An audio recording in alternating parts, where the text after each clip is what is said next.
The room was quiet when I walked in, not silent. Just that polite, controlled quiet people maintain when they're pretending not to argue. My son Daniel stood near the window, arms folded, jaw tight. My daughter Claire sat upright at the long conference table, fingers laced together, like she was about to negotiate a contract instead of attend her father's estate reading. Their spouses sat beside them, offering supportive nods at strategic moments. No one expected me to be there. They had been told I was resting. I paused at the doorway long enough to hear Daniel say, "We just need clarity." Dad wouldn't want delays. It makes sense to divide it cleanly. Divide it cleanly, Claire added, in that careful tone she uses when she believes she's being reasonable. We've all agreed on the lake house. It's inefficient to keep it in limbo. I stepped fully into the room then. No one noticed at first. The attorney, Mr. Hargrove, did. He cleared his throat gently. "Before we begin," he said, adjusting his glasses, "there is a clause in Mr. Whitaker's estate plan that must be read in full." Daniel exhaled through his nose. "We've already gone over the assets." "What clause?" Hargrove didn't look at him. He looked at me. Then Claire saw me standing there. Her face drained first. Then Daniel's posture shifted, stiffening like a soldier caught out of line. "Dad?" he said, attempting a smile. "We thought you were resting?" I finished for him. I took the seat at the head of the table. The leather was cool against my palms. "I am," I said evenly. "But I'm not gone." No one spoke. Hargrove opened the folder. "The clause," he continued calmly, "addresses attempts to prematurely assume control, influence distribution, or act in bad faith regarding the estate." The air changed. Daniel blinked. "What does that mean?" I folded my hands in front of me. "It means," I said quietly, "you should have read more carefully." And that was the moment. They realized something important. They had been planning my absence, but they had underestimated my presence. How? We arrived at that room, at that particular silence. Didn't begin with greed, it began with concern. Or at least, that's what they called it.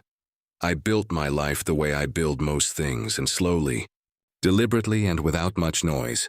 For 42 years, I ran Whitaker Industrial Supply. Nothing glamorous.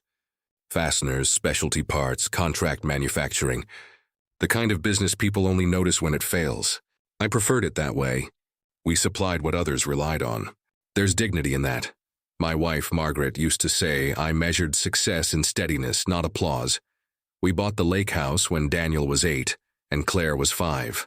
It wasn't extravagant. Just cedar siding, wide porch, long dock stretching into quiet water. Every summer we'd pack the car ourselves. Coolers, fishing rods. Margaret's homemade pie wrapped carefully in foil. And spend 2 weeks unplugged from the world. Daniel was always competitive, even as a boy. If we fished, he had to catch the biggest one. If we raced to the dock, he had to win. Claire was softer in those days. She'd sit beside her mother on the porch swing, asking questions about everything. Clouds, trees, why the water changed colors at dusk. Back then, their arguments were over who got the front seat. Somewhere along the way, that changed. Margaret passed 11 years ago, quietly. The kind of illness that doesn't announce itself until it's already settled in. The house grew larger after she was gone. Sound carried differently. Even the refrigerator seemed louder. The children visited often at first. Daniel would bring spreadsheets. "Just to help you stay organized, Dad," he'd say, sliding them across the kitchen table. He had always admired efficiency. I respected that. Claire brought groceries I didn't ask for. Organic vegetables, supplements she'd rearrange cabinets while talking about. Simplifying my life, less to worry about, she'd smile. Didn't mind the attention, but I began to notice the tone beneath it. Questions that once sounded curious began to sound evaluative. "Have you updated the will recently? Do you still manage all the accounts yourself? Is the company structured for succession?" Reasonable questions on the surface, they were adults now. Daniel in real estate development, Claire married to a financial advisor. They spoke the language of assets and structures fluently. I answered openly at first. Yes. The will was current, yes. The company was stable, yes. I handled my own affairs. I have always believed transparency builds trust, But transparency can also build expectation. The more information I provided, the more comfortable they seemed discussing numbers in my presence. Market valuations, property appreciation, projected liquidity events. The lake house in particular surfaced often. "It's worth at least triple what you paid," Daniel observed one evening. Gazing out over the water as if assessing inventory, Claire nodded. "It's underutilized." Underutilized. That word lingered longer than it should have. The house had never been an investment vehicle in my mind. It was where Margaret taught Claire how to braid her hair, where Daniel fell off the dock and insisted he hadn't cried. But to them, it was square footage on appreciating land. I told myself it was generational difference. Practical thinking. The world they grew up in demanded efficiency. Still, I began to feel less like a father and more like a portfolio. Small things accumulated. Daniel insisting I switch banks for better returns. Claire suggesting I consolidate my assets for simplicity, even. Casual comments took on new weight. Eventually, "We'll have to make decisions," Daniel said one afternoon. Eventually, the word hovered in the air between us. I am 73, not 93. My health is good. I walk 3 miles every morning. I read without glasses. I remember every employee's name who's worked for me longer than 10 years. But something in their eyes had shifted. They weren't looking at me as I was. They were looking at me as I would be, or perhaps as they hoped I would be, soon enough to begin the transition. Cleanly. Margaret once told me that inheritance reveals more about the living than it honors the dead. At the time, I thought she was being philosophical. I didn't realize she was being prophetic. The first true fracture didn't come in the form of an argument. It came wrapped in concern. And it arrived one Sunday afternoon, when both of them showed up together, unannounced. They arrived within minutes of each other. That alone told me something. Daniel's SUV pulled into the driveway first. Claire's sedan followed before he had even reached the front door. They smiled when I opened it. Wide, coordinated smiles. The kind used in family photos when no one wants to blink. "Dad," Claire said, stepping forward to kiss my cheek. We were in the neighborhood. Neither of them lives in my neighborhood. I stepped aside and let them in. We sat at the kitchen table, the same one Margaret and I bought 30 years ago. Daniel didn't waste time. "We've been talking," he began carefully, fingers interlocked in front of him. I waited. Claire glanced at him, then back at me. "It's nothing serious. We want to make sure you're protected." "Protected, that's thoughtful," I said evenly. "From what?" Daniel leaned back slightly, adopting the tone he uses when explaining zoning regulations to investors. "Dad, you've worked hard your whole life. You've built something significant. But things are getting more complex: taxes, liability, fraud. There are people who target seniors." Seniors. I nodded once. "I'm aware." Claire reached across the table and placed her hand over mine. "We just don't want you carrying all of it alone anymore." Her grip was warm, reassuring. It would have been convincing, had her eyes not drifted toward the folder Daniel had brought with him. "What's in the folder?" I asked. Daniel smiled faintly. "Just some options. We spoke to a planner, purely hypothetically, about simplifying your structure." "Simplifying," I repeated. He slid the folder toward me and opened it. Inside were diagrams, flowcharts, revised trust structures, a proposed consolidation of accounts under joint oversight, suggested updates to signatory authority within the company. "I'm not transferring control," I said calmly. Daniel's jaw tightened slightly. "No one said you were," Claire jumped in quickly. "It's just about making things easier down the road." "Down the road," I echoed. Daniel leaned forward now. "Dad, you're 73. He said it gently, almost apologetically. I'm aware of that as well. There was a pause. Then he added softer. "We've noticed a few small things lately." I looked at him directly. "Such as?" Claire hesitated. "You forgot the contractor's name last week." I corrected myself 30 seconds later. "And you missed Daniel's call." "I was in a meeting." Daniel exhaled through his nose. "This isn't an attack." It felt rehearsed. This is responsibility, he continued. You always taught us to plan ahead. We're just applying your own principles. That was clever. I studied both of them for a long moment. The tone was measured, controlled, not aggressive, not hostile. But beneath it was something unmistakable. Positioning. You're asking for power of attorney, I said plainly. Claire flinched slightly. Daniel didn't join authority, he corrected. Temporary preventative. Preventative of what? Silence settled between us. I could see it now, the shift from children to managers. From heirs to overseers. Not because I was incapable, because they were impatient. I'm not incapacitated, I said quietly. No one's saying you are, Claire insisted. Not yet, Daniel added, and immediately realized the weight of those two words. He looked away. The room grew still. I felt something then. Not anger, clarity. They weren't malicious. Not in the dramatic sense. They weren't plotting in dark corners. They had simply begun to see me as a timeline. A countdown with assets attached. And they believed they were being rational. Let me think about it, said finally. Relief flashed across Daniel's face. That's all we're asking, Claire squeezed my hand again. We just want what's best for you. I nodded once. After they left, I remained at the table. The folder lay open in front of me, highlighted paragraphs. Sticky notes, suggested amendments. They had done their homework. What they hadn't done was underestimate mine.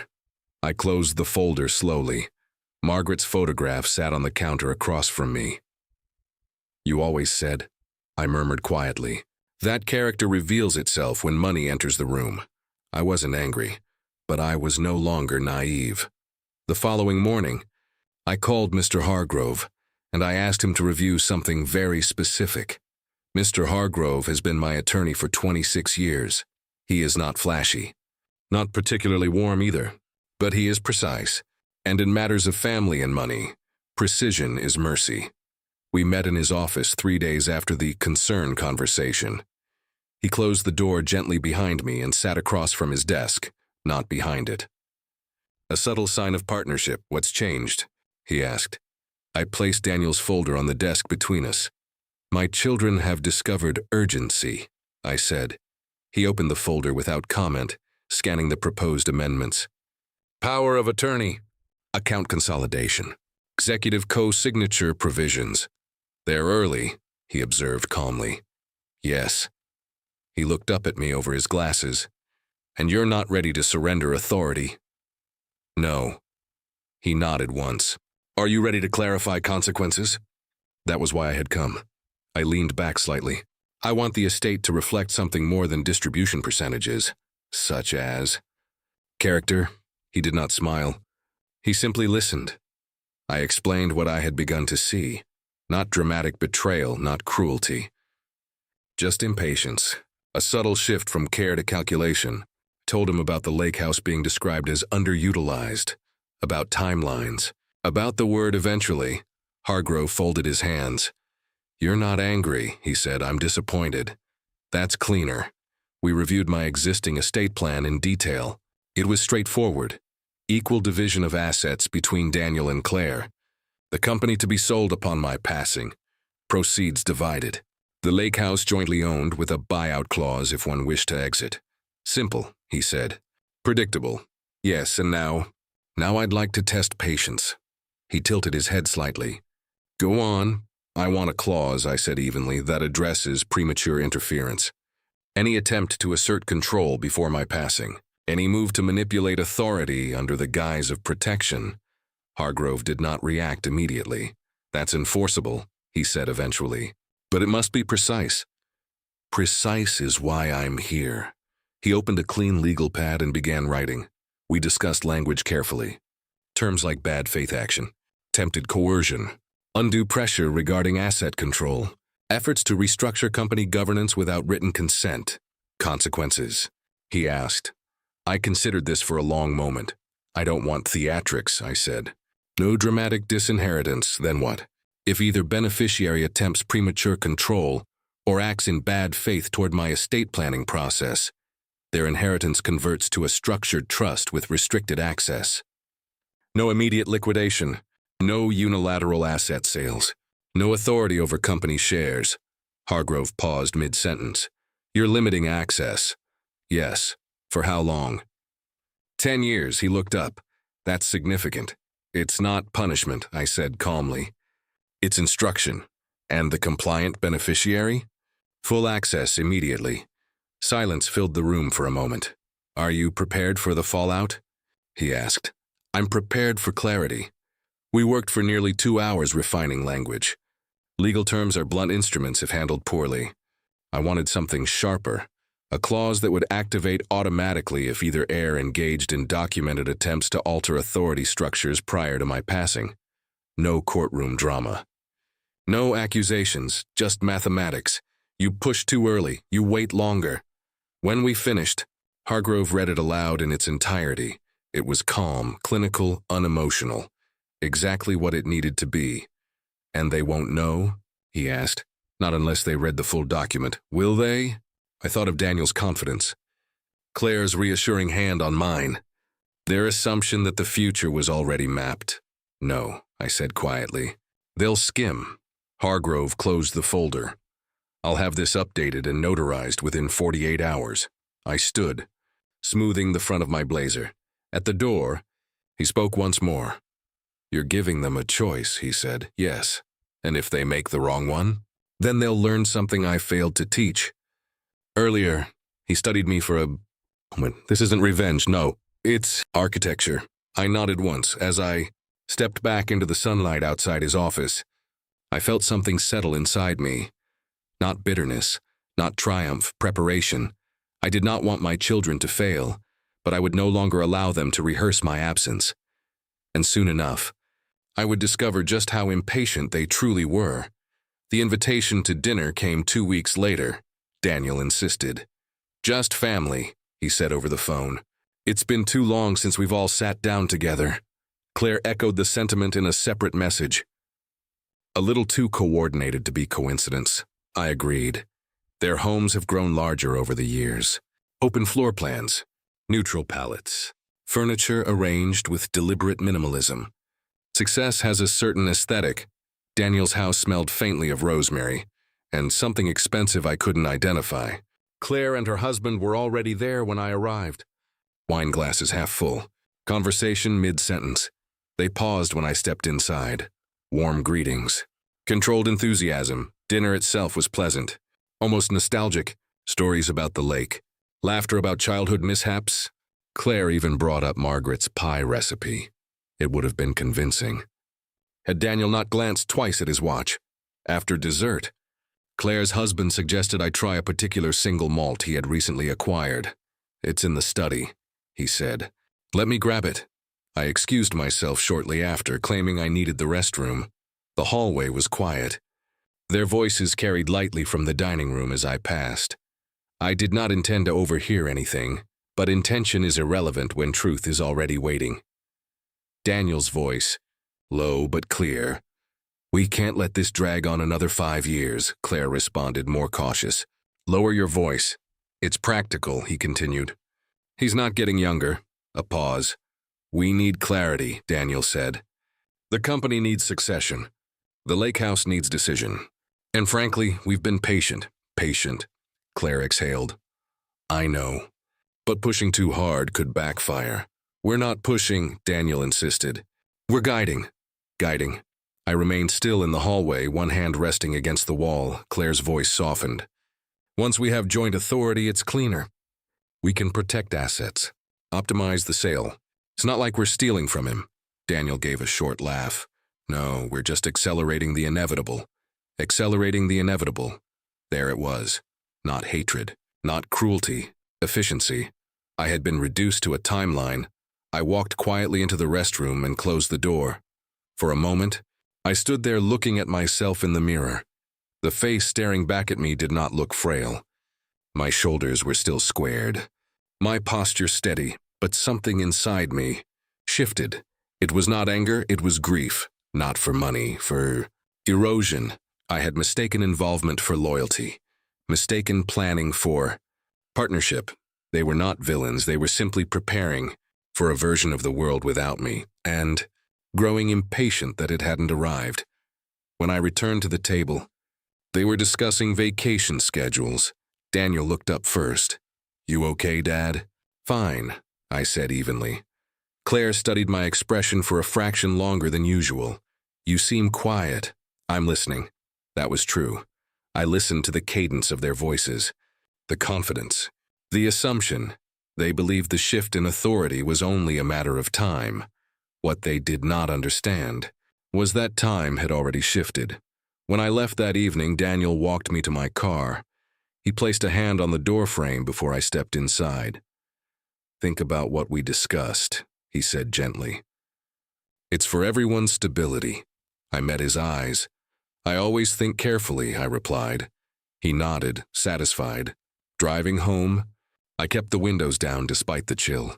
The lake house passed on my right. Dark still. Unchanged.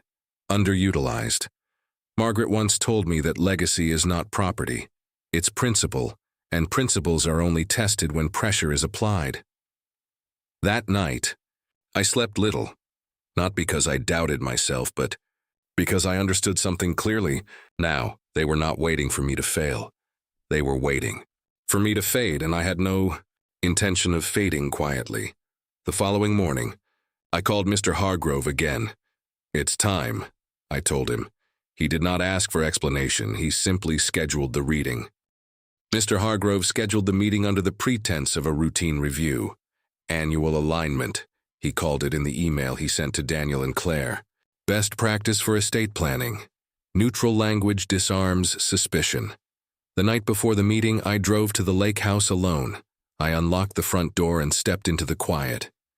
The air carried that familiar scent of cedar and old varnish. The dock outside creaked gently against the water, unchanged by time or impatience. I walked room to room slowly. The kitchen still had the small dent in the cabinet door where Daniel once slammed it in frustration after losing a board game. The porch swing still bore the faint scratch marks from Claire's childhood dog, underutilized. I sat at the dining table and unfolded a copy of the amended estate plan. For the first time, I read the clause not as its architect, but as its subject. The language was simple. If any named beneficiary engages in documented efforts to prematurely alter governance, assert control, or influence asset distribution prior to the grantor's passing, that beneficiary's inheritance converts automatically into a restricted trust, administered independently for a period of 10 years and no asset liquidation, without trustee approval. No unilateral sale of real property, no control of company shares, structured distributions only, no acceleration, 10 years. It was not vindictive, it was patient, and patience is something my children claim to possess. I folded the document carefully. The next morning, before the formal meeting, I arrived early at Hargrove's office. He had already prepared the conference room. Coffee set neatly at one end of the table, folders aligned, chairs spaced evenly. "You're certain?" he asked quietly as we reviewed the agenda.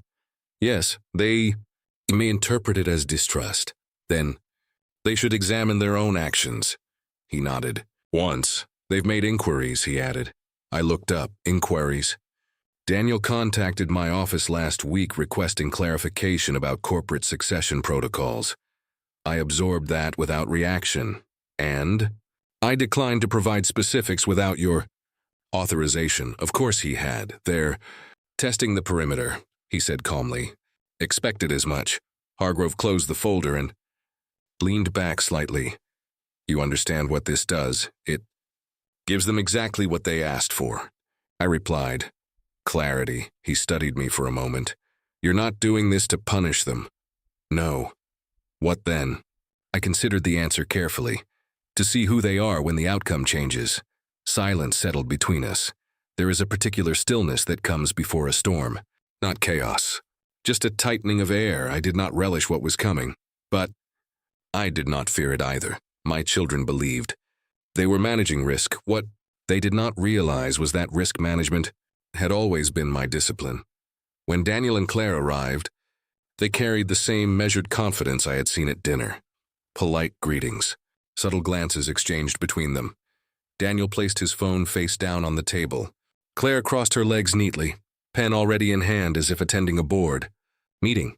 They were prepared for administrative updates. They were not prepared for recalibration. As Hargrove opened the folder and began reviewing the standard provisions, Daniel nodded along. Claire took notes, then he turned the page. There is one addition, he said evenly, that requires full reading. Daniel exhaled softly. Is this about succession timing? In part, Hargrove replied. Claire's pen paused mid-sentence. Remained still at the head of the table. They had rehearsed their future. Carefully, but they had not rehearsed this, and when the clause was read aloud, word by word, measured and precise, I watched something shift across their faces. Not panic, recognition. The realization that the timeline they were accelerating had just extended, and that control, once assumed, was no longer within reach. What followed would not be loud, but it would be decisive. Hargrove did not rush. He never does. He read the clause the way a surgeon makes an incision. Steady, deliberate, without emphasis. Any documented attempt to prematurely assert control, alter governance structures, or influence distribution of assets prior to the grantor's passing shall result in automatic conversion of the beneficiary's inheritance into a restricted trust, administered independently for a period of 10 years. Daniel shifted first, not dramatically. Just a tightening of the jaw. Claire's pen stopped moving altogether. Hargrove continued, during which time no liquidation of major assets, including but not limited to corporate holdings or real property, shall occur without trustee approval. Daniel cleared his throat. Excuse me, he interrupted lightly. I'm not sure I understand. Are you saying... I'm saying exactly what's written, Hargrove replied evenly without looking up. Claire's eyes moved slowly from the document to me. Dad, she said carefully. What is this? I folded my hands on the table. It's clarity. Daniel leaned back in his chair. So this is about the power of attorney conversation. It's about behavior, I said calmly. He gave a short, restrained laugh. We were trying to help. Were you? Silence. Claire's voice softened. We were concerned. Concern doesn't accelerate timelines, I replied. Daniel's expression hardened slightly. You're overreacting. I met his gaze. I don't raise my voice, I said. That doesn't mean I'm unaware. Hargrove finished reading the final sentence of the clause and closed the folder. The provision is legally binding and has been notarized, he said. Simply, Daniel leaned forward, palms flat on the table. So what exactly triggers this? He asked. Hargrove adjusted his glasses. Documented attempts to restructure authority, apply pressure for premature control, or act in bad faith regarding estate governance. Claire blinked. Documented by who? By me, Hargrove replied calmly, and supported by communications already submitted. The air shifted. Daniel's eyes flicked to me. You documented us? I documented behavior, I corrected. His voice dropped lower. You went behind our backs. I went to my attorney, I said evenly. As I've done for 26 years, Claire swallowed. You think we're trying to steal from you? No, then what? I paused. I think you were rehearsing a future that isn't yours yet. Daniel pushed back in his chair slightly. This is ridiculous. We were planning responsibly. Planning is different from positioning, I replied. There it was. The words settled heavily. Claire looked down at the document again. And if... She hesitated. If this clause activates... It doesn't activate emotionally, Hargrove said. It enforces structurally. Daniel's tone sharpened. Answer the question. I did. If it activates, your inheritance converts to a 10-year restricted trust. No immediate access. No sale of the company. No unilateral control of the lake house. Daniel went pale. Claire's voice barely rose above a whisper. 10 years? Yes, that's excessive, Daniel said flatly. It's patient, I replied. Silence pressed against the walls. For the first time in years, neither of them seemed certain of their footing. You blindsided us, Daniel said finally. No, I answered quietly. You underestimated me. That landed. Claire looked at me differently then, not as a timeline, as a man. This feels like punishment, she said. It's consequence, I corrected gently. Hargrove stood, signaling the formal end of the reading. All beneficiaries will receive full copies of the amended estate plan, he said. You are advised to review it carefully. Carefully. Daniel remained seated for a long moment after Hargrove exited the room. This changes things, he said quietly. Yes, I agreed. Claire closed the folder slowly. Is there any way to reverse it? She asked. Yes, I said. They both looked up. Wait, Daniel said. There's a reversal? There is, I replied. If no further attempts are made to prematurely influence authority, and if documented cooperation replaces interference, the clause remains dormant. Their expressions shifted again. So it's conditional, Claire murmured. It's instructional. I said. Daniel stood finally. You could have just talked to us. I did, I replied calmly. You were already negotiating. No one spoke after that. The meeting dissolved not with shouting, but with recognition. They had entered that room assuming the future was organized. They left understanding that structure runs both ways. And for the first time in a long while, the power in the room had settled back into its rightful place, not loudly, but unmistakably. The hallway outside the conference room felt longer than usual. Daniel walked slightly ahead of Claire, his posture rigid, steps measured but sharp. Claire lingered a few paces behind him, her expression quieter, more reflective. Neither of them spoke until we reached the elevator. Daniel pressed the button harder than necessary. This could have been handled differently, he said, staring straight ahead. It was, I replied. He glanced at me briefly. You turned a conversation into a legal trap. No, I said calmly. I turned behavior into a boundary. The elevator doors opened. We stepped inside. Claire spoke softly. Dad, did you ever intend to change the will before we brought it up? Yes. They both looked at me. I review my estate every year, I continued. I always have. But this amendment wasn't about percentages. It was about timing.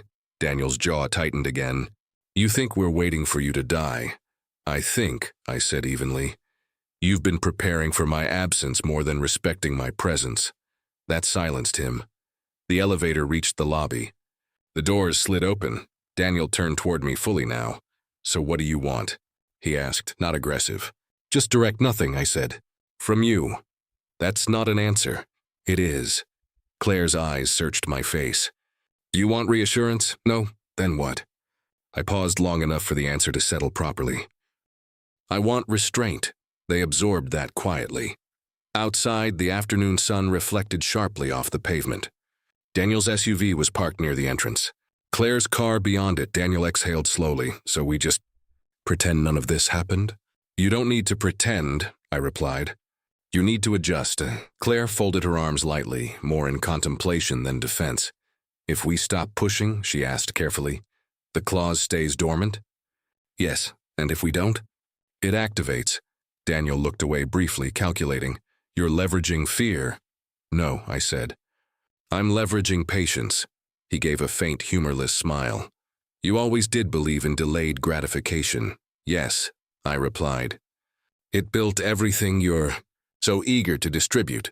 That one landed without anger. Claire stepped closer to me. We weren't trying to hurt. You? She said. I know.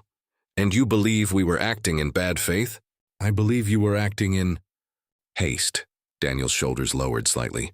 There's a difference between being defeated and being corrected. What I saw in his expression was not humiliation. It was recalibration, 10. Years is a long time, he said quietly. It's exactly as long as it needs to be. I answered. Claire nodded faintly. For the first time that day, neither of them looked at me like a fragile asset. They looked at me like the man who built the structure they were standing inside. Daniel extended his hand, not dramatically. Just a small gesture. I suppose we underestimated you, he admitted. I shook his hand once. Yes, I said. Claire embraced me briefly. Her hug was softer than before, less strategic. As they walked to their cars, I remained where I was for a moment. There had been no shouting, no dramatic disinheritance, no theatrical removal from the will, just a line drawn calmly across the future. Authority doesn't need volume, it needs, clarity. I returned to Hargrove's office to sign one. Final acknowledgement page. Productive? He asked. Yes. And the outcome? They're thinking, I said. He nodded approvingly. That's usually the goal. Driving home, I passed the lake house again still. Patient, undisturbed, underutilized. Perhaps, but never misunderstood by the one who built it. The reversal was complete, not because they lost something, but because they remembered who held it. The weeks after the reading were quiet, not the polite, performative quiet of the lawyer's office, but something more deliberate, measured. Daniel stopped sending spreadsheets. Claire stopped suggesting simplifications. For the first time in a long while, our conversations drifted back toward ordinary things: weather, travel plans, a new restaurant Claire had tried, a zoning issue Daniel was navigating at work. No one mentioned the clause, but its presence lingered, like architecture behind drywall, unseen yet shaping every room. About a month later, Daniel called me unexpectedly. "Are you free for lunch?" he asked. There was no agenda in his tone. "Yes," I said. We met at a small diner near my office, the kind of place where coffee is refilled without ceremony. He arrived without a folder. That mattered. For a few minutes, we spoke about neutral topics. Then he set his cup down and looked at me directly. "I misjudged something," he said. I waited. I thought being proactive meant being responsible, but I see now, it also meant being impatient. That word again, impatient. What changed? I asked. He considered the question carefully. "When you drew that boundary," he said, "I realized I'd started thinking about your life as a transition phase, not as something still active. That was honest, and that felt." He paused, searching. Wrong. "It was premature," I said calmly. He nodded once. "I don't need access," he added. "I just didn't want uncertainty."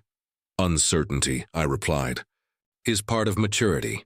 He gave a faint smile. "I suppose I inherited your stubbornness." "Not all of it," I said. We finished lunch without tension. Later that week, Claire visited alone. She brought pie, Margaret's recipe. We sat at the lake house porch swing, the one she used to occupy as a child. I reread the clause, she said quietly. "And?" "It's fair," I let that settle. "I don't like it," she added. "But I understand it." "Understanding isn't always comfortable," I replied. She looked out across the water. "I think we were afraid," she admitted. "Of what?" "Of chaos. Of lawyers. Of mistakes. Of losing things because we waited too long." "And so you tried to control it early?" "Yes." There was no hostility in her voice now, just reflection. "The irony," I said gently, "is that control often creates the chaos it's trying to avoid." She nodded slowly. "Did you ever think about cutting us out entirely?" She asked. "No. Why not?" "Because legacy isn't about punishment." She looked at me carefully. "Then what is it?" "It's about stewardship." That word seemed to anchor her. "The truth is, I never wanted to trap my children. I wanted to measure them. Money reveals character, but so does timing. Anyone can appear loyal when reward is immediate. Patience is a different test. Over the following months, something subtle shifted between us. Daniel began asking about the company not in terms of sale, but continuity. "What would you want preserved?" he asked once during a visit to the factory floor. "Reputation," I answered. "Above profit." Claire asked about the lake house differently too. "Do you plan to spend the winter here?" she asked. Not as valuation, but as intention. The clause remained dormant, and in its dormancy, it did its job. It reminded them that inheritance is not an event, it's a responsibility. I have no illusions about human nature. Temptation doesn't disappear, it simply waits. But something important had been recalibrated. They no longer spoke about. Eventually, as if it were a schedule, they began speaking. About while you're here. That distinction matters. One afternoon, Daniel stood beside me on the dock. 10 years, he said quietly. "That's a long horizon." "It's meant to be," I replied. He nodded. "If something happened tomorrow," he hesitated. "It won't." I said. But if it did, he continued, I'd want you to know something. I waited. I don't want what you built because it's valuable. I want it because it's yours. That was the first time he had separated the two. Claire expressed it differently. You're not fading, she said once while helping me stack firewood. We were acting like you were. Yes, I said, I'm sorry, there it was, not dramatic. Not theatrical, just clear. I never activated the clause, I hope I never do, but its existence served a purpose greater than enforcement. It reminded my children that inheritance is not ownership, it is earned through respect, long before it is transferred through paperwork. Margaret used to say that a parent's final lesson often arrives after the child believes the teaching is finished. Perhaps this was mine, not about money, not about property, about presence. They fought over my estate before reading the clause. What they failed to understand was this. The most important clause was never in the document. It was in the years I invested before they ever thought about dividing them. And legacy, like respect, cannot be accelerated. It must be deserved.